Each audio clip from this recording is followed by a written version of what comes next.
Praise the lord. ప్రభువైన యేసుక్రీస్తు నామమున ఈ కార్యక్రమాన్ని వీక్షిస్తున్న మీ అందరికీ శుభములు తెలియజేస్తున్నాను. విజన్ క్యూటీ ఫెలోషిప్ వారి యేసుతో ఏకాంత సమయం ఈ క్వైట్ టైం కార్యక్రమమునకు మిమ్మల్ని ప్రేమతో ఆహ్వానిస్తున్నాను. దేవుని వాక్యాన్ని అనుదినము ధ్యానిస్తూ మన ఆత్మీయ జీవితంలో మనం బలపడటకు దేవుడు మనకు దయచేస్తున్నటువంటి సమయాన్ని బట్టి ప్రభుకు వందనాలు తెలియజేస్తున్నాను. ద్వితీయోపదేశకాండాన్ని మనం ధ్యానిస్తూ ఉన్నాం. ఈరోజు మన ధ్యానం కొరకై ఏర్పాటు చేయడం లేఖన భాగము ద్వితీయోపదేశకాండము 29వ అధ్యాయము 14వ వచనం నుండి 29వ వచనం వరకు. ముందుగా ఈ భాగంలో మనం 25వ వచనం నుండి 29వ వచనం వరకు చదువుకుందాం. మరియు వారు వారి పితరుల దేవుడైన యెహోవా ఐగుప్తు దేశంలో నుండి వారిని రప్పించిన తర్వాత ఆయన తమతో చేసిన నిబంధనను వారు నిరాకరించిరి. తామెరగని అన్య దేవతలను, ఆయన వారికి నియమింపని దేవతలను పూజించి వాటికి నమస్కరించిరి కనుక ఈ గ్రంథంలో వ్రాయబడిన శాపములన్నిటినీ ఈ దేశం మీదికి తెప్పించుటకు దాని మీద యెహోవా కోపము రగులుకొనెను. యెహోవా తన కోపోద్రేకం చేతను అత్యుగ్రత చేతను తమ దేశంలో నుండి వారిని పెళ్లగించి నేడున్నట్లుగా వారిని వెళ్ళగొట్టి పరదేశము పాలు చేసెను. రహస్యములు మన దేవుడైన యెహోవాకు చెందును. అయితే మనం ఈ ధర్మశాస్త్ర వాక్యములన్నిటిని అనుసరించి నడుచుకున్నట్లు బయలుపరచబడినవి ఎల్లప్పుడూ మనవియు మన సంతతి వారివియు అగునని చెప్పుదురు. ఈనాటి లేఖన భాగం ఆధారంగా మనం ఏర్పాటు చేసుకున్న అంశం ఏదనగా దేవుణ్ణి ఆరాధించకుండా ఉన్నట్లయితే కలిగేటువంటి పరిణామాలు. దేవుణ్ణి మనము ఎల్లప్పుడూ సేవించాలి అని దేవుడు ఆశిస్తున్నట్లుగా లేఖనం మనకు తెలియజేస్తోంది. ఒకవేళ మనం దేవుణ్ణి ఆరాధించకపోతే, దేవుణ్ణి మనం విసర్జించినట్లయితే ఎటువంటి పర్యవసానాలు మనం ఎదుర్కొంటామో నేటి వాక్య భాగం మనకు తెలియజేస్తుంది. దేవుడు అన్ని తరాల ప్రజలతో, అనగా వర్తమానంలో కానీ భవిష్యత్తులో కానీ అన్ని తరాల ప్రజలతో ఆయన నిబంధన చేసేవాడుగా ఉన్నాడు. దేవుని నిబంధన సమయాన్ని మరియు స్థలాన్ని అది మించినటువంటిదిగా కనిపిస్తుంది. అదేవిధంగా మోషే నిబంధనలోని అత్యధిక ప్రాథమిక నిబంధనను ఈ యొక్క సమయంలో దేవుడు వారికి తెలియజేస్తున్నాడు. అదేమనగా దేవుని మాత్రమే సేవించాలి, వేరే ఇతర దేవతలను అన్య ఆచారాలను వారు పాటించకూడదని దేవుడు వారికి తెలియజేస్తున్నాడు. ఇశ్రాయేలు ఇతరమైన వాటిని ఆరాధించినట్లయితే, వాటిని సేవిస్తే దేవుడు ఆగ్రహిస్తాడు, ఆయన కోపం వారి మీదకి రగులుకుంటుంది అనేది వాక్యం మనకు తెలియజేస్తుంది. ఆ విధంగా వారు శాపాల్ని వారి మీదకి తెచ్చుకుంటారు. విపత్తుల రూపములో దేవుడు శాపములు వారి మీద కుమ్మరిస్తాడు. కాబట్టి ఇశ్రాయేల్ యొక్క భవిష్యత్తు వారు ఏ విధంగా దేవునిపై ఆధారపడి దేవుని లోబడతారో దాన్ని బట్టి అది ఆధారపడేట్లుగా వాక్యం తెలియజేస్తుంది. కాబట్టి వారు దేవుని వాక్యానికి లోబడతారా లేదా అనే దానిపైనే వారి భవిష్యత్తు ఆధారపడి ఉన్నట్లు ఈనాటి లేఖన భాగం మనకు తెలియజేస్తుంది. ఇందులో దేవుడు ఏమై ఉన్నాడు అని మనం ఆలోచన చేస్తే 22 నుంచి 28 వచనాల్లో దేవుడు తన కీర్తిని, తన మహిమను లోకమంతటికి కనుపరచాలని ఆయన కోరుకుంటున్నాడు. లోకమంతట్లో ఆయన ఎవరో తన మహిమను చూపించాలని దేవుడు ఆశిస్తున్నాడు.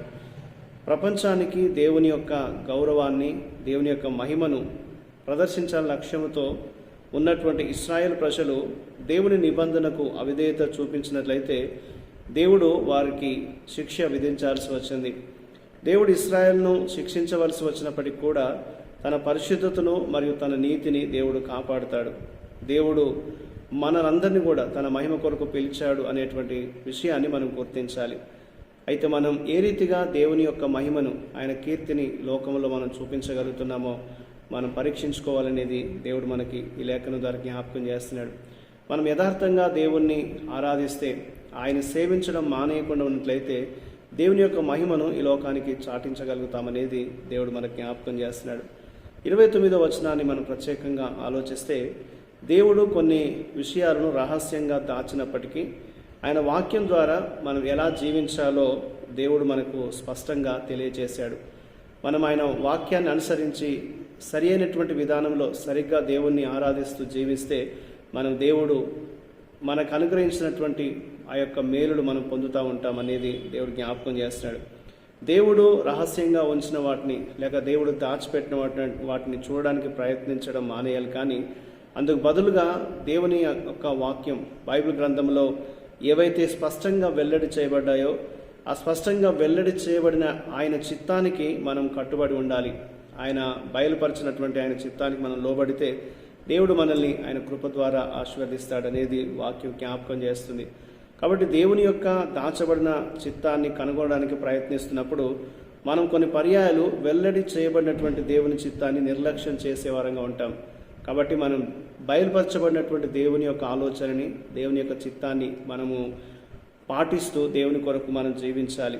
కాబట్టి ప్రభువుకు చెందిన విషయాల్ని ప్రభువుకు అప్పగించాలి. మరియు మనకు చెందిన దానికి లేదా మనకు బయలుపరిచిన దానికి మనము నమ్మకంగా జీవించాలి. దాని ప్రకారంగా మనం లోబడుతూ దేవుని మార్గంలో మనం జీవించాలి అనేది దేవుడు మనకు జ్ఞాపకం చేస్తున్నాడు.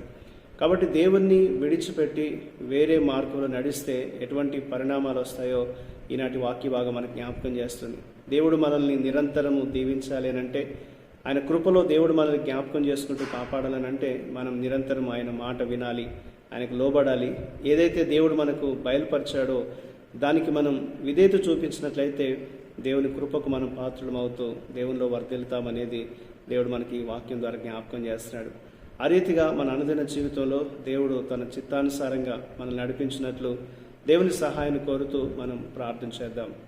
మా ప్రియ పరలోకపు తండ్రి, నీ కృప ద్వారా మమ్మల్ని కాపాడుతున్నందుకు వందనాలు. ప్రభువా, ఈరోజు మాకు వెల్లడి చేయబడినట్లుగా మేము చేసే ప్రతి పనిలో, ప్రతి పరిస్థితిలో కూడా నీ చిత్తానికి మేము లోబడుటకు, మీ చిత్తానికి కట్టుబడి ఉండటానికి ప్రభా మాకు సహాయం చేయండి. ప్రభా, మాకు అర్థం కాకపోయినప్పటికీ కూడా కొన్ని విషయాల్లో ఆయన మేము నీకు లోబడి జీవించుటకు మాకు సహాయం చేయండి. దాచబడినవి ప్రభా నీకు చెందినవి, దాన్ని బయలుపరచబడిన వాటికి మేము లోబడుతూ నీకు విధేయత చూపిస్తూ జీవించే కృప మాకు దయచేయమని యేసుక్రీస్తు నామమున ప్రార్థిస్తున్నాను తండ్రి. ఆమేన్. ప్రియులారా, మీరు సమయం తీసుకొని ఈ యొక్క వాక్య ధ్యానాన్ని విన్నందుకు మీకు ప్రత్యేక వందనాలు. ప్రతిరోజు మీకు అందించబడుతున్న ఈ డైలీ రిఫ్లెక్షన్స్, అనుదిన ధ్యానాలు మీకు మేలుకరంగా ఉన్నట్లయితే మీ యొక్క అనుభవాల్ని మాతో పంచుకోవాలని కోరుతున్నాను. ప్రభు కృప మనందరికీ ఎల్లప్పుడూ తోడయుండి కాపాడును గాక. ఆమేన్.